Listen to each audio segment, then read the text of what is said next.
بسم اللہ الرحمن الرحیم۔ السلام علیکم۔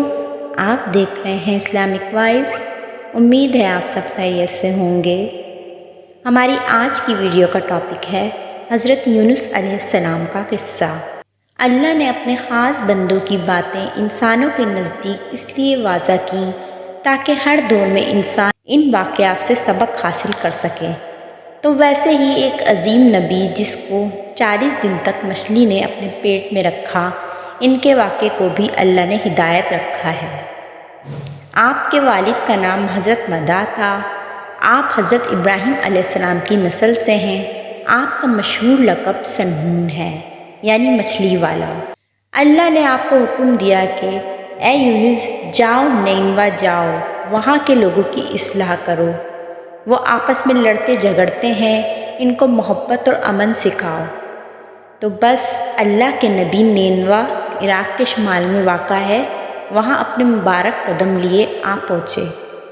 آپ مسلسل اللہ کا دین لوگوں کو سمجھاتے رہے، بتاتے رہے کہ آپس میں لڑنا جھگڑنا، نفرت کرنا اللہ کو پسند نہیں ہے۔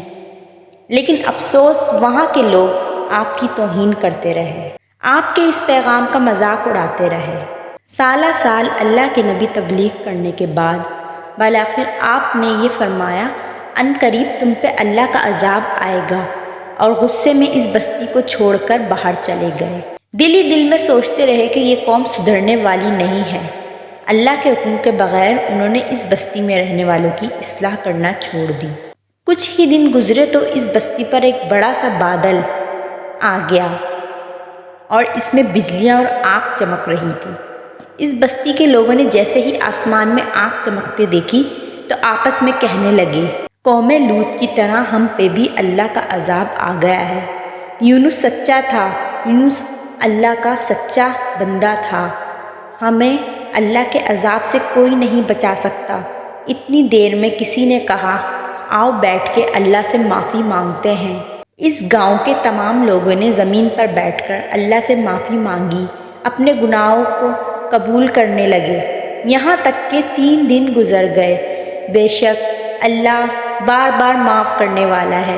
اور یوں وہ آگ برسانے والا بادل اس گاؤں سے دور چلا گیا، اور سب اللہ کے نبی یونس علیہ السلام کے منتظر ہو گئے کہ اللہ کریم یونس علیہ السلام کو واپس بھیج دیں، ہمیں اللہ کا دین سمجھائیں اور محبت اور امن و سلامتی کا ہمیں پیغام دیں۔ وہاں حضرت یونس علیہ السلام کشتی میں سوار ہو کر دور جا رہے تھے، یہ سوچ کر کہ واپس کبھی اس گاؤں میں نہیں پلٹوں گا۔ اتنی دیر میں سمندر کا طوفان کشتی کو ڈبونے لگا۔ کشتی کے سالار نے کہا، جو سامان کشتی میں ہے وہ جلدی پھینکو، ایسا نہ ہو کہ ہم سب کے سب ڈوب کے مر جائیں۔ کشتی کا سارا سامان پھینک دیا، لیکن کشتی نہیں سنبھلی۔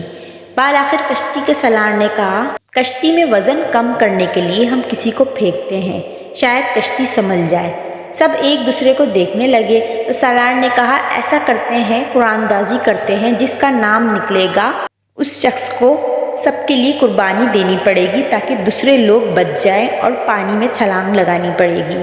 3 بار قرآن دازی ہوئی تو اللہ کے نبی حضرت یونس علیہ السلام کا نام آیا۔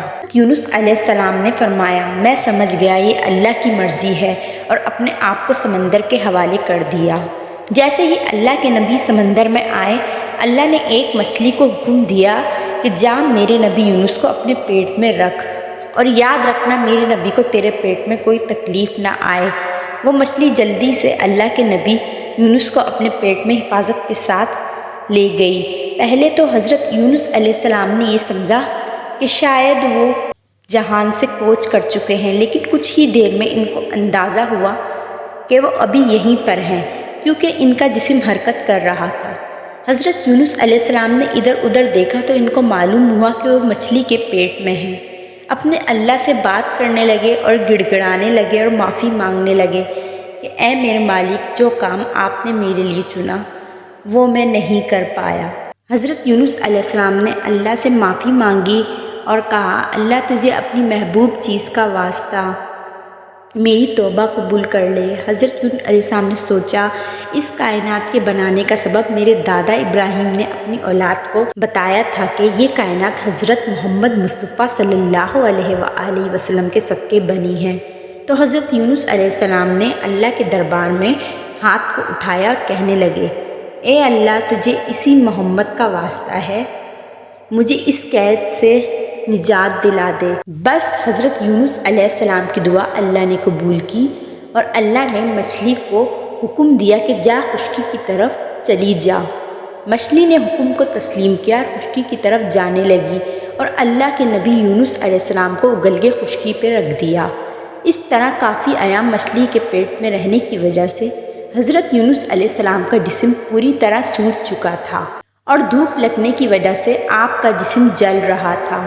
آپ اللہ سے معافی مانگنے لگے کہ میرے اللہ، تو نے مجھے قید سے تو نجات دے دی، اب میری حفاظت فرما تاکہ میں تیری اس قوم کے پاس جا کر لوگوں کی اصلاح کر سکوں۔ اللہ نے زمین کو حکم دیا کہ ایک پھلدار درخت یونس علیہ السلام کے جسم پہ سایہ کر دے اور اپنے پھلوں سے یونس علیہ السلام کی تواضع کرے، اور یوں اللہ کے نبی یونس علیہ السلام اس درخت کے سائے میں بیٹھ کر صحت یاب ہونے لگے، اور پھر آپ اسی گاؤں میں واپس چلے گئے جہاں جانے کے لیے اللہ نے انہیں حکم دیا تھا۔ امام علی علیہ السلام نے فرمایا، یونس علیہ السلام کے واقعے میں اللہ نے سبق رکھا ہے، اللہ نے ہر خلقت کو کسی نہ کسی کام کے لیے منتخب کیا ہے، جیسے سورج روشنی دینے کے لیے اور گرمی دینے کے لیے، چاند سکون اور راحت کے لیے، زمین کو اناج اگانے کے لیے، ہواؤں کو زندگی کے لیے، ویسے ہی اللہ نے اپنے خاص بندوں کو اس لیے منتخب کیا تاکہ وہ ہر دور میں اللہ کے بندوں کی اصلاح کریں۔ جیسے اللہ نے کسی خلقت کو یہ اختیار نہیں دیا کہ وہ کسی کو بھی اپنی رحمت سے دور کرے، سورج کو بھی نہیں، چاند کو بھی نہیں، اور نہ زمین کو نہ ہوا کو، اسی طرح کسی بندے کو بھی یہ اختیار نہیں کہ وہ اپنی طرف سے یہ ارادہ کر لے کہ اس کی اصلاح نہ کروں، اور اس کی نہیں۔ ہدایت اللہ کی طرف سے ہے اور اس ہدایت کو پہنچانا اللہ کے خاص بندوں کا فریضہ ہے۔ امید ہے آپ کو میری یہ ویڈیو پسند آئی ہوگی۔ اگر آپ کو میری ویڈیو پسند آتی ہے تو میرے چینل کو سبسکرائب کیجئے۔